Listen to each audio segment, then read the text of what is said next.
Argument 2, marijuana is a gateway drug. If it's legalized, there will be a spike in the use of much more dangerous drugs. A 2015 study found that about 45% of lifelong marijuana users took some other illegal drug at some point. Legalizing marijuana could reinforce this trend. As more young people try legal marijuana, they might end up trying harder drugs. But it turns out that the real gateway to drug use comes much earlier: cigarettes. One study showed that teens who started smoking before the age of 15 were 80% more likely to use illegal drugs than those who didn't.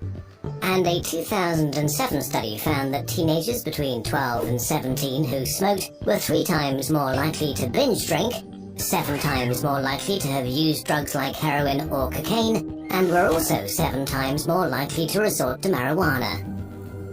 But if that's the case, how could making more drugs legal stop the use of hard drugs?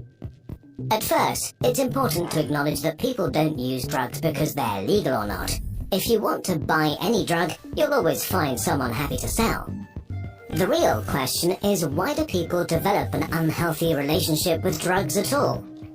Studies show that certain conditions make people especially vulnerable to drugs and addiction.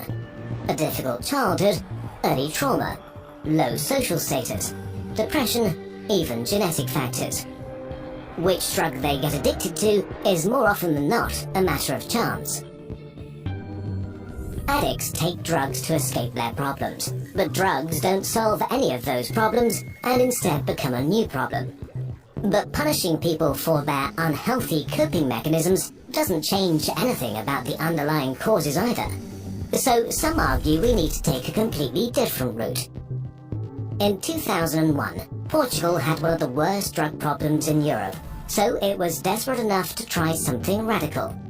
Possession and use of all illegal drugs was decriminalized.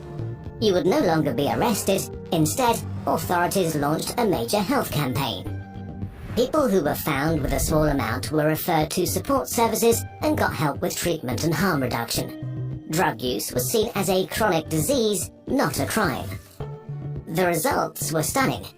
The number of people who tried drugs and kept using them fell from 44% to 28% by 2012. The use of hard drugs decreased, as well as HIV and hepatitis infections and overdoses. Making drugs legal might overall help society much more than it harms it.